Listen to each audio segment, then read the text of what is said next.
Affirmation qui pourrait paraître anodine si elle ne venait pas du ministre du Travail, Xavier Bertrand.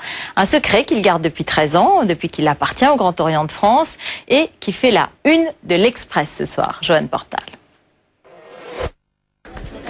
J'ai effectivement adhéré en 1995, c'est la confession de Xavier Bertrand. Pendant 13 ans, il a gardé le secret sur son appartenance à la franc-maçonnerie.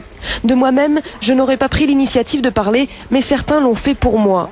Dans un court entretien publié par l'hebdomadaire L'Express, l'actuel ministre du Travail s'explique. J'ai été attiré par le travail sur soi et sur les idées des autres que permet la franc-maçonnerie. Cela a développé en moi le sens de l'écoute, j'en avais besoin. Depuis 2004, depuis son entrée au gouvernement, il dit s'être mis en retrait. Plus surprenant, le choix du Grand Orient, la plus grande obédience maçonnique, étiquetée à gauche. Ce n'est pas un choix par hasard, je viens de la droite et ma logique d'ouverture aux autres et à leurs idées m'a porté vers le Grand Orient. J'étais alors au RPR, on ne pourra pas dire que j'ai fait ce choix pour faciliter mon ascension politique. Xavier Bertrand affirme que Nicolas Sarkozy n'était pas au courant de son engagement. Quant à savoir si d'autres membres du gouvernement sont francs-maçons, je n'en sais rien et je ne veux pas le savoir, conclut-il. Bonsoir Jean-Michel Quiardet, vous êtes grand maître du Grand Orient de France. Merci d'être venu sur notre plateau. Vous êtes choqué, vous êtes surpris par ces révélations de Xavier Bertrand? Je ne suis absolument pas choqué. Je trouve plutôt bien qu'un franc-maçon soit fier d'être franc-maçon et le dise. Néanmoins, c'est un peu la culture du secret. Lui-même dit qu'il ne l'a pas dit au président. On a souvent eu quand même cette question du secret de l'appartenance franc-maçon. Oui, mais ça, c'est la liberté de chacun. Il y a des francs-maçons qui le disent, c'est public pour les hommes publics, mais au-delà des hommes publics, dans des milieux professionnels, familiaux, avant que je sois grand maître du Grand Orient de France, je ne me cachais pas d'être franc-maçon.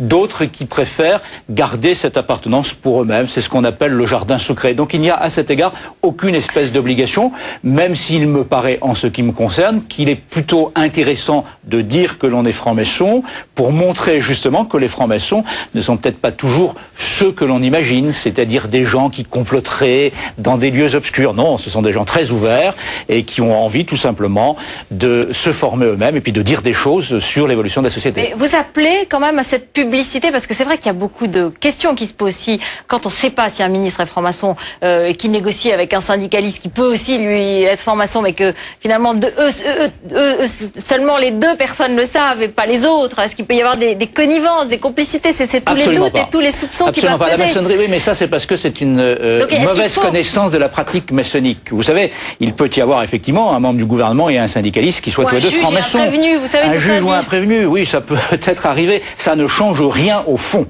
Rien du tout. Un franc-maçon, c'est d'abord quelqu'un qui a une déontologie. Et sa déontologie, eh bien, c'est de ne pas, naturellement, altérer la vérité, d'altérer l'authenticité. Donc le juge, s'il a jugé un autre franc-maçon, il jugera en fonction des faits qui sont reprochés et pas sur son appartenance. Mais est-ce que du coup vous ne souhaitez pas que ça soit public et systématiquement public? Non, parce que je ne vois pas.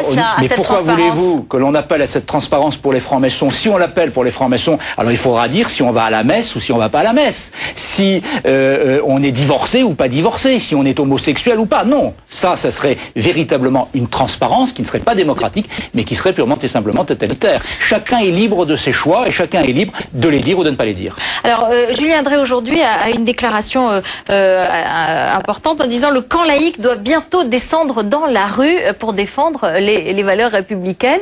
Est-ce que vous, comme grand maître du Grand Orient, vous avez l'impression qu'elles sont menacées aujourd'hui? Il y a cette polémique autour de la directrice de cabinet de l'Élysée, Emmanuel Mignon, la laïcité, qui a eu des phrases sur les sectes. J'ai vu ça, la laïcité, je ne sais pas si elle est en péril, mais en tout cas, un certain nombre de discours, et le Grand Orient de France, par ma voix, s'est prononcé très fermement à l'encontre de cette reformulation des rapports entre l'État et la religion. Alors sur les sectes...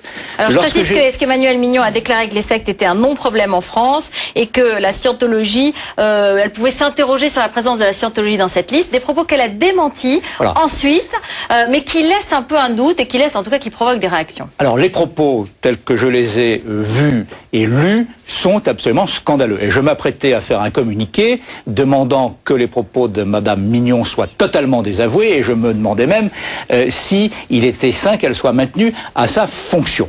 Alors aujourd'hui elle les dément, mais vous avez raison, il y a là-dedans un espèce de climat où l'on veut absolument dans l'État, dans l'appareil d'État, remettre au cœur de celui-ci la religiosité, la spiritualité, des cultes comme la scientologie. Je trouve ça non seulement tout à fait contestable, mais quand même très inquiétant. Alors descendre dans la rue, oui, si la loi de 1905 est révisée, le Grand Orient de France sera dans la rue. Mais attendons de voir l'évolution des choses. Mais le camp laïque et le Grand Orient de France est certainement l'un de ses principaux membres et défenseurs de la laïcité.